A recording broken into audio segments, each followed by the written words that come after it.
Hey, okay. Freedom Revamped. Time to get amped up. Turn up your radio podcast. This is the Let Loose anthem. Discover who you are. You perfect, got a purpose. Don't let them tell you nah. They nervous, they don't deserve it. Open your mind up and shine your light up. Illuminate, you will feel great.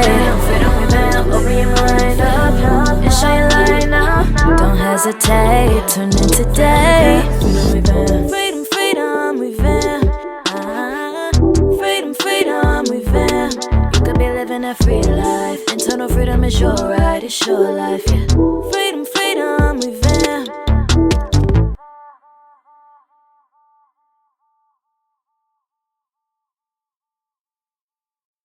Welcome back to Freedom Revamped, the video podcast.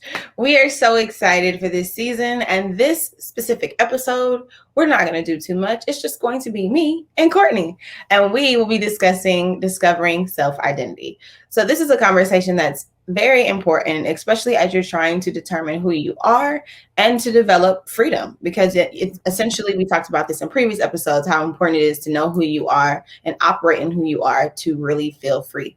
So without further ado, let's get into the conversation. So Kourtney, when it comes to discovering identity, we have to first think about how we identify. So give us a brief description of how you would say you identify.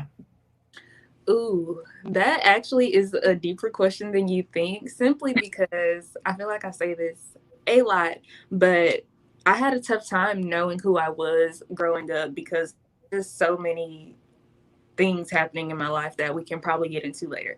But I would say I am someone who strives to be better every day and strives to help those around me to be better.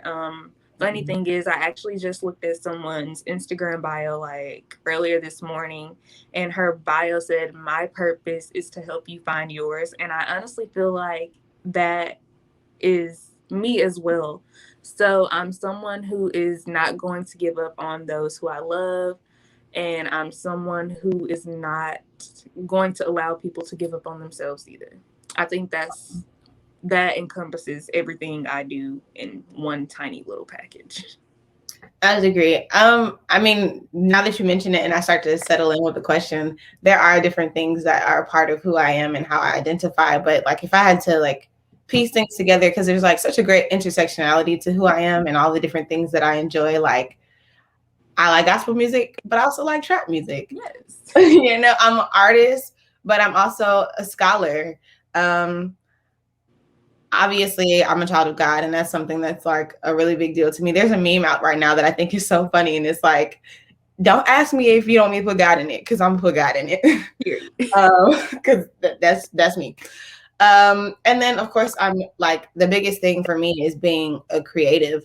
I refer to myself as living art. Me and my friend, she drills that every time I talk to her. Every birthday, she puts it in cards and stuff like that, because I think that who I am as a person and the way in which God made me, and this just doesn't go for me, it goes for everybody. We are art. We're all different pieces of art. We all can be interpreted different ways and things like that. So I think, generally speaking, I identify as a creative. I love to create in any format, whether it's acting, whether it's writing, whether it's video format, whatever the case may be. Newly found love for podcasting, whatever way I can create, I love to create. So if we're talking about identity, obviously there's a lot of social constructs that are attached to that. Mm-hmm. So when we think about how we identify in the world, that's a lot different than how we define ourselves. So how would you say others say you identify? Or how would others describe your identity? Ooh, and that is also a deep question, because I feel like everybody has a different experience with me. So while I am the same person with everyone I encounter, everybody interprets that person differently. Fair. So I would feel like those who truly understand me and the reason I am who I am, they would see me as someone who, like I said earlier, is constantly trying to improve who she is. But those who don't truly know me might interpret me as someone who does the most, or and that's fine. Don't shrink, sis. Don't shrink. Right. Well, now that you said that, I saw this meme, and it was like, if I'm too much for you, then go find less. Period. I'd agree. Yes. But those who don't truly know me might see me as someone who does the most, or someone who, yeah, I think that's pretty much it. They might think I do the most, because I do. Absolutely. I think the older I got and the more I decided to just be me, like in all areas, all formats, and just low-key, it was an experiment at first, because I know who I am when I'm around people that I know and when I get comfortable. And I was like, I don't know if the world's ready for that. Like, Right. do I need to check that out in public yet? I don't know. But I remember like being in college, and just like one day I just woke up and was like, no, DeShon's going to class today. DeShon's going to this event. DeShon's going to this, like I'm showing up as myself. And when I started doing that, I felt like I was received even more, ironically, because when you start to try to people please, which was something that I struggled with fresh out of high school, because I mean, kids are mean, okay? You had to try to make sure that you could at least get through school. Yeah. So having gotten through high school, I was like, all right, it's time to figure out who I am and whether or not the world can accept me. So I just, like I said, woke up one day, I was like, I'm taking DeShon everywhere I go. And people love me and receive me well. And even to this day, people are like, there's something about you. Like, I really just do show up as I am. Sometimes, you know, that was dangerous early on until I started to mature and realize that everything I felt didn't need to be said, or I didn't have to pick a fight for every little thing, or whatever the case may be. But as I started to mature and craft who I was better, then I was like, oh, this person is okay to show up everywhere. Like, people like her. She's going everywhere I go. So ultimately, I think once you determine who you are, in a sense, because we're ever changing, right? So it's not like not a definite thing. Who I am today is probably not going to be who I'm going to be when I'm accepting my Oscars and my bank account looks different. Not that I'm going to change negatively, but I'm going to feel a little bit more comfortable, because unfortunately, capitalism has a huge impact on your freedom. I want y'all to know that, government. But with that being said, I think that the ever-changing element of life, like, things happen, they make you stronger. Things happen, they might make you weak in a moment. And it's just accepting that as like an experience and not who you are. So I think the biggest thing for me was not taking on all of the things that were happening to me as who I was, but things that were happening. So I think I have a pretty good sense of self-identity. We've talked about this before, like how important self-awareness is to me, and self-discovery, and like really understanding who I am. So I think that's always the first step, you know? You gotta know, who are you? Right. And I want to ask you, because people pleasing was something I struggled with as well. And I feel like some of our audience might have struggled with it, or currently are struggling with it. So in discovering your identity, how did you personally get rid of that people pleasing mindset and say, okay, I don't need to please everyone. The only person who needs to be content with who I am is me? I think I placed less value on others. At that time, I was putting people on pedestals, so their feelings matter more than mine. So if I was like, oh, I'm going to make this person uncomfortable if I'm who I am, oh, well, you know, like, I'm uncomfortable, but I'm not considering that. I'm thinking about that person.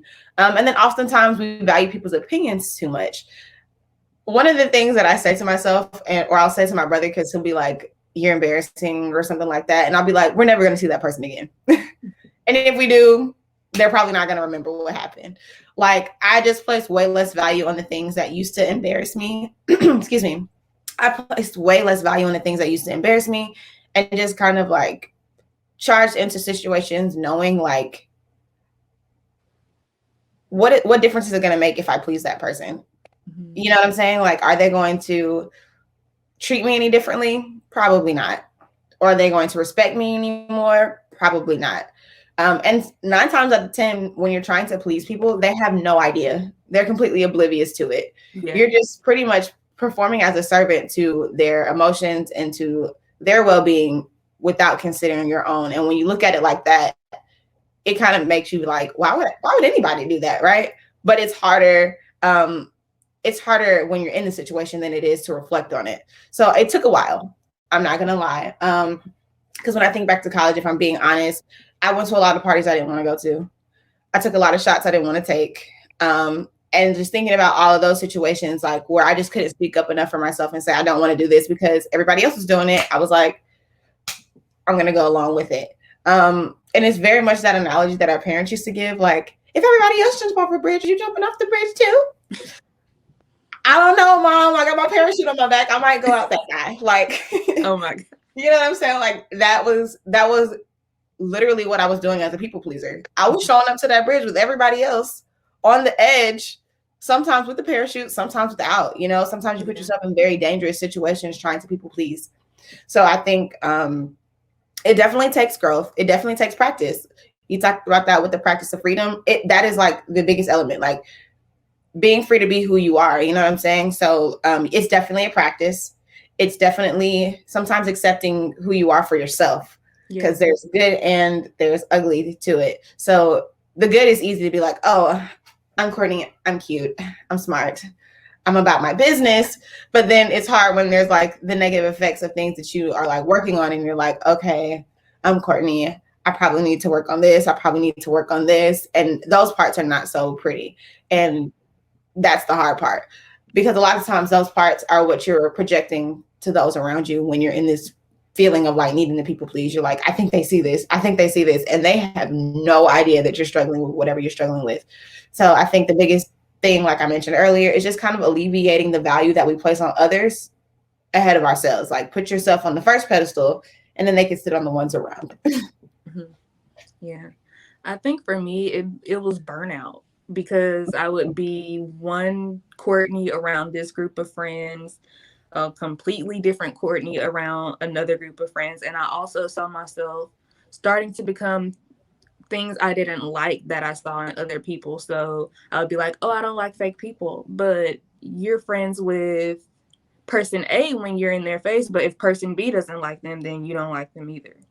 So for me, it was definitely burnout, but more so seeing things that I didn't like. And it's crazy. You would see, like, if you're around someone and you're like, ooh, I hate that about that person. Then you start to see it in yourself and you're like, oh, that's me.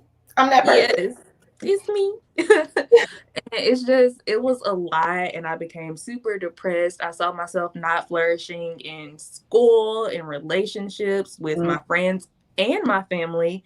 And then I just saw myself heading down a really bad, slippery slope. So it was hard to pull myself out of that, because it's like years and years of practicing being fake. And then you have to practice. Well, first you have to unlearn those patterns. And then you have to relearn the correct patterns of who you want to be. Absolutely. I think that's the hard part too, right? Because we don't always have a good sense of self when others have projected so much on us. We have to like clear all of that out the way before we can understand who we are. Because like you said, like if I'm around these people and they're doing these things, sometimes you assume, oh, I must like that too. Like, you know, they say you are who your friends are. So it's like, if my friends enjoy this, I must like it too. But that's not always the case. So it's finding like that balance in there of like, no, I don't like that. That's not me.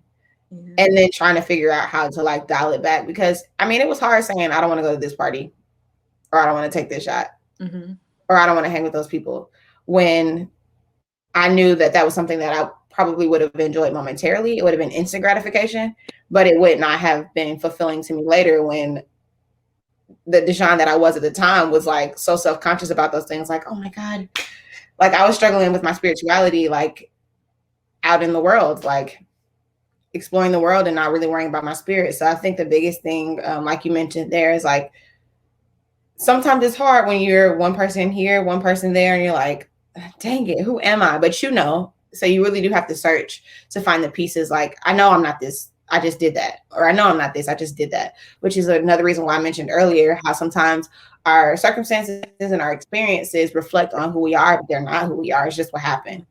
Like, you make a mistake, that doesn't mean that mistake is you. That's just a mistake you made. But unfortunately, that's what happens in the world. So that's something to consider. Which brings me to another question. So like, obviously, there's not a huge jump from like when we were in school to now. Well, I mean, kind of, because I'm about to go to my high school reunion. Yikes. But when we think about the jump between then and now, why do you think that we identified so differently then than we do now. Obviously, there's the age gap, but I do feel like ultimately when I was a kid, although probably high school was not the best, not the best gauge, but maybe like middle school, elementary, we had such a good sense of ourselves. And then like life starts to happen and pain and hurt starts to happen, and then you start to lose yourself a little bit. So where do you think that like murky water was for you? Like at what point were you like, okay, now I'm worried about what people think, but as kids we did any and everything without embarrassment? Yeah, and it was actually different for me. So a lot of people, it's like you have that really confident stage where you're rooted in who you are, and then you transition into wanting to people please. But for me, it's actually been wanting to people please my whole life. Simply because, and this is going to be a really candid moment, and it might even be triggering for people who have dealt with this, but my father wasn't in my life for a long time. So it was that constant search. My people pleasing came from that constant search of the love that I was wanting from him. Oh, if you're not preaching right now. And it was very hard to come to terms with that and to accept it and realize it, because when I was in middle school is when I moved to a completely different state, but me and him would talk more than we did when I was living in the same state as him. But and even though he was giving me that attention, I still in the back of my mind had the question of, why are you no longer in my life? Why did this have to happen? Why did this happen? Was it me? And I feel like children of divorce, that is a question that constantly plays in the back of our mind, and that we don't want to ask either of the parents, because it's like we don't want to make parent A feel bad, we don't want to make parent B feel bad, and we don't want them to have a fight about it or an argument about it. So I just never asked, and I never told them how I felt about it. And then this is probably a completely different subject, but once it built up so much, I was so angry with my dad that I became angry with my mom too. And the anger wasn't even at her, but I would point the anger towards her, if that makes sense. Absolutely. But yeah, I think that's where my muddy water was in the fact that I wanted my dad's acceptance and love, but since I felt like I wasn't getting it from him, then I was like, well, I need to find somebody or something to replace it. But at the end of the day, nobody's was ever enough, because it wasn't the person who I truly wanted it to come from. Absolutely. I can totally agree, right? Because my parents got a divorce when I was in the 8th grade. So that's why I feel like that is where I kind of drew my line, like going into high school. And I actually had a little bit different of an experience because of the relationship I had with my dad when my parents first got a divorce. I felt as though I wasn't really looking to like please him or to make him love me. I did wonder like why he wasn't around as much. But I loved my dad. And I also, like, the older I got, I understood more that it was a generational thing and it wasn't necessarily his fault, but that doesn't mean he's not responsible for, working through it and things like that. But the biggest thing was wanting affirmation. So it wasn't that I needed to please people. I needed people to affirm me, which made me like almost like addicted to school, because it was a place where I was constantly affirmed. So I did everything. I was involved in everything. I was going to rehearsal and then coming home to write my report to make sure that it was getting 100, not a 98, because I was going to ask for my 2 points. I was just really going that hard on myself, probably up until about 11th, 12th grade, where I was like, this still isn't enough. You know what I'm saying? Like, that still wasn't enough. And then I was like, you know what? I got to go harder. So I ran for president of my class. I got that. I was considering running for homecoming, but my friend wanted to run, so I opted out of that. But like, I just needed ways in which I could like collect these successes so that I felt better about myself. And we've talked about this on previous episodes, like how I identified as an academic. So that was me. And then I graduated from college and I was like, so we don't get honor roll anymore? There's no like president's list? Like, who gonna know I'm good? Me. That's it. It's up to me to know I'm good. So I think that was the scariest part, was like then trying to find validation in myself. I didn't know how to do that because I knew that I was going to be able to be like, oh, hi, I'm DeShon. I've been on the president's list every year. I have a 3.9 GPA while I'm studying theater. Like, I could tell you the list of, I could give you my resume, but my resume wasn't who I was. And I didn't realize that actually until, I want to say that was like 2 years ago. I went to the Transformation Conference, and Michael Todd talked about this in one of his little sermonettes. He was talking about how we're not what we do. Like, a plumber's not a plumber. He just plumbs. And that was crazy to me. And he was like, or a baker's not a baker. They just bake. Like, that's the gift God gave them. But at the end of the day, they are who they are. And that's just the gift that they have, or the talent that they have. So that shook me up a little bit because I never identified as an actor for the longest. I would always say I'm an aspiring actress. And then I would get around like certain coaches who would be like, no, you're acting. Like, why are you telling people that you're aspiring to do it? Or they would be like, when you start to say things like that, you're making it seem as if you're trying and not doing. Like, be a doer. And that was something that I had to pull into my identity too, because I would do a lot of dreaming and talking about the things that I wanted to do, but I wasn't executing.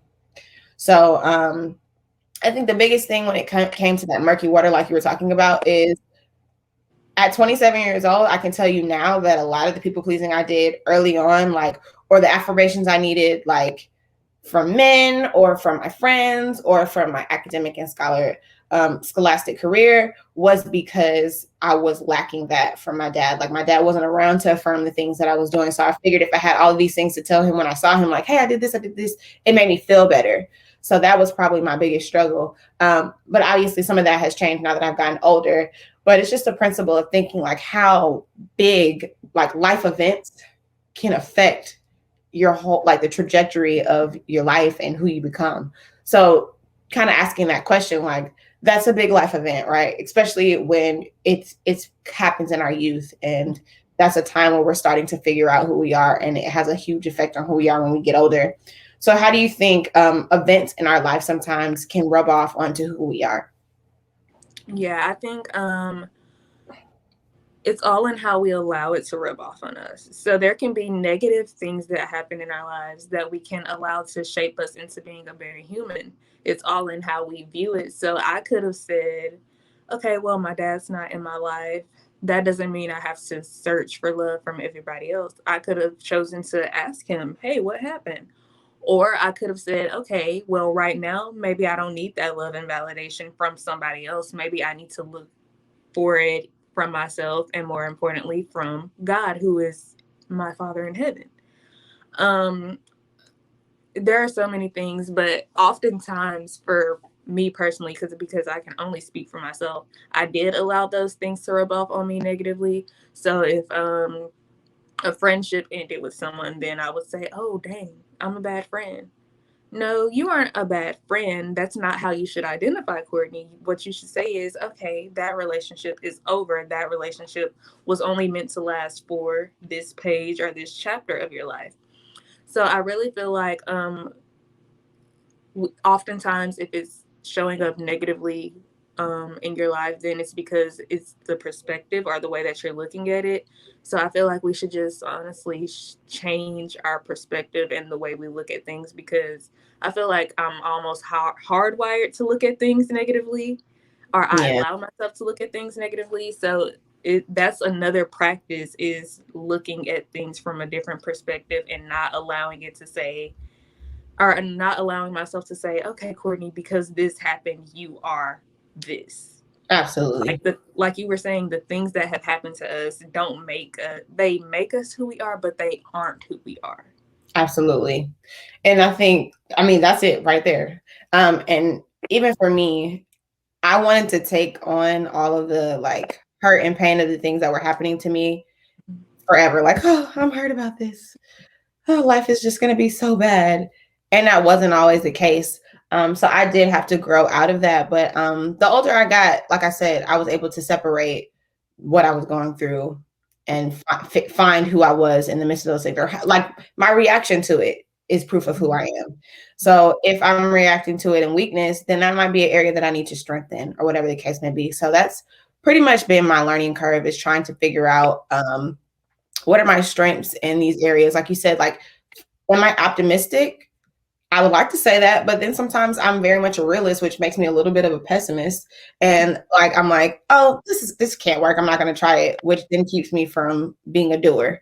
Mm-hmm. So there's all of these elements to the way in which we operate and the way in which we move based on the things that we've experienced, that if we can identify them, then we can make the shift. But like, if you're a person who's experienced a ton of failure, it's going to be extremely hard for you to try new things because you're going to be like, nah, I failed. I know it's going to fail. I don't want to try it. But if you're a person who's experienced a lot of success, then you're going to want to try everything. But the thing about being that person who's experienced failure, if you never tried to even obtain success, then you'll never obtain success and know what it's like to feel success so that you can continue to try. So I think that's the biggest thing for me is like, there's always a starting point, right? So somebody one day decided there was going to be a podcast. They sat down with the mic, started recording themselves, just talking. And they were like, I don't know if anybody's going to listen to this. And people started listening to it. And it's just like, just trying. Like even with starting Freedom Revamped, like you talked about at one point, like how hard that was, like not sure if people were receiving it well in the beginning, but like your persistence is what got us here. You know, like the people that are looking at the page, the people who are being moved by the page, the guests that we have on the show who are being moved by the brand. It's just like all of those things could not have happened if you didn't like step out and say, I'm just going to try. Yeah. So I think in terms of like how we identify, if we like reflect on things like that, like that's a part of who you are. You're brave. Kourtney's brave. Kourtney's going to take a chance and she's going to see how things work. And then we're going to move from there. So I think if we start to look at those things that we are doing good and like practice gratitude around those things, then we might have a better sense of self, which essentially will make us dangerous for the world. Okay. Because Black people are already fire. It would just be a whole lot of magic if we all knew who we were. So my next question is going to be about self-identity in conjunction with social media. And do you feel like your social media platform positively or accurately depicts who you are? I feel like now I am morphing it in a way that it does. But when I first started social media, it did not, because I was just, well, first I was very young when social media started. So I was kind of mimicking what everybody else would do. But now I'm just trying to be as authentic as possible on my my personal social media, because like you were saying, so much of the audience at Freedom Revamped is like, oh, wow, this is helping me. So I want my personal audience to be able to experience that as well, because why would I not grant them that? And I think where a lot of people, myself included, struggle with allowing social media to depict who you truly are is because we have this idea of perfectionism, which comes from celebrities and society and social media. Mm-hmm. So we want to show what I like to call the highlights of our lives, which is the best part of our lives. And that can be hard for somebody else who is struggling with identity to swallow, because especially if they're dealing with comparison, because if they look on your social media and all they see is the highlights of your life, then they're going to be comparing their lives and be like, wow, my life sucks. And I know that because I was that person who would be constantly looking at other people's social media. So now I'm like trying to keep that playing in the back of my mind, like, Kourtney, okay, don't just post the highlights, because remember, when somebody else was only posting their highlights, you were comparing, and that played a huge role in you not believing you were worthy or that you had a purpose. So, like I said, now I'm morphing my social media platforms so that they can show every aspect of who I am without oversharing, but still in a way that it can help somebody else. Absolutely. I think if I had to answer that question, that's very much what I try not to do, is overshare. Anybody who takes the time to listen to my stories, I do love to get on there and rant every so often, because the world is crazy. And I do so very unapologetically, because I'm like, this is a place that I feel like I should be able to express myself. When it comes to photos, I don't know that I translate very well in photos, because that's not like if you've ever been around me when I go places, I'm not, even if I have on the cutest outfit, I'm not the person like, can you take my picture? Can you take my picture? Like, I'm not that person. So sometimes I miss out on photos of a good fit, and I'm like, dang, I didn't even take a picture. But my feed itself, I feel like when it comes to captions, I'm very adamant about making sure that like, unless it's just a throwaway photo where I'm just like, I just want people to see this, because sometimes I just very much is the energy. Like, I just want somebody to see this. And then there's other times where it's like, I don't think people understand like the story behind this photo. I'm going to put it in the caption. Because at the end of the day, I feel like I have been very transparent about my acting career lately. And I've had so many people like reach out to me and be like, I'm going through the same thing, or like encourage me to keep pushing. And it's not like I was seeking sympathy or anything from anybody. It's just like a community. You know what I'm saying? When people can see that you're going through something that they are going through, or that you're experiencing something they've experienced, it develops community, and then you can work through those things together. So I do have like a small group of people who are actors here in Atlanta that I can like confide in, and that I call my family, because we're all dealing with the same thing and we're all growing through the same thing. So that's been really helpful. But as far as self-identity, all of that came into play when I first decided like I was going to have these like moments of transparency. So I have not been super consistent with them because I didn't want to make it like a brand. I just wanted it to be something that I did. But I was doing these moments of transparency where I would literally get on there after I just like maybe came from work and I was crying about how I hated my job, and just tell people like, just to throw this out here, yeah, you see me, you know, having a good time, but I hate my job. So like the thing that's funding all this fun is no fun, you know? And just being honest, because there are so many people who are probably like going through that same thing, especially at this like quarter life crisis part of our lives. For me and my peers, it's like, am I doing what I'm supposed to be doing? That's another thing when it comes to identity, like purpose. Like, do I know what my purpose is? Am I living in my purpose? So for me, like, and you can tell me whether or not you agree or not, I think purpose is a huge part of self-identity. Yeah, I think we talked about this actually with Jada White in the last episode of season 2, where we were saying, I feel like you need to discover your identity first, and then you can begin to pursue your purpose, because if you don't know who you are, then you really can't decide, you know, or well, not decide, you don't decide your purpose, but you can't discover and pursue your purpose if you don't know who you are, because when you're stuck in being who everyone else wants you to be, that's 9 times out of 10 not who God needs you to be. Absolutely. That's absolutely correct. So I think it's time that we give some help work, Kourtney. What do you think? I think so too, yes. Awesome. So we've talked about self-identity throughout this episode. And one of the earlier questions that I asked Kourtney is, how does she identify, and how does she think others would say she identifies? So I encourage you to grab a piece of paper, fold it in half, write on one side how you identify, and on the other side, what others might say your identity is. Compare those sides. Take the pieces that you like, get rid of the things you might not like. Work toward breaking bad habits, finding positivity in the things that you like, and being grateful for the parts of you that you love. So without further ado, I would love for Kourtney to kind of give a little bit of background on this practice of freedom, so that when I tell you guys at the end of every episode to practice freedom, you know what it is I'm talking about doing. So Kourtney, can you give them a little background on that? All right, yes, guys. So, of course, like DeShon said, we always ask our guests how they define freedom, how they practice freedom, and then at the end of every episode, DeShon reminds you to practice freedom. So the idea of practicing freedom comes from us being in bondage for a majority of our lives, where it's like we said, you want to be who everyone else wants you to be. So practicing freedom is essentially, like I said earlier, unlearning who everybody else wants you to be and relearning who you were actually created to be. So practicing freedom can be, well, first you have to define freedom for yourself, not what anybody else says freedom is. And then after you define freedom, your practice of freedom should directly correspond with that. So if you want to define freedom by being 100% who you were created to be, then your practicing might be writing down things you like about yourself and dislike about yourself, similar to our help work for today.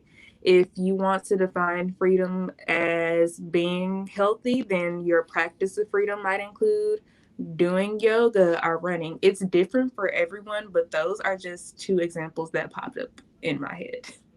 Awesome. Well, now that you know, of course, I'm going to tell you to practice freedom, but before doing so, I'm going to tell you to make sure that you're following us on all social media platforms, that you're keeping up with the old episodes of the podcast. If you've missed them, make sure you catch up, because this season is going to be jam-packed with great dialogue and wonderful, beautiful videos as well to accompany those. So make sure that you're caught up so that you can be right on track with us. When we start making references to old episodes, you'll know exactly what we're talking about. We want you to be there with us. So make sure that you're following Freedom Revamped. Also, make sure that you're following Kourtney. Kourtney has a lot of great things going on as a digital assistant, also doing brand strategy. So make sure that you get with her because you want to get with the winning team.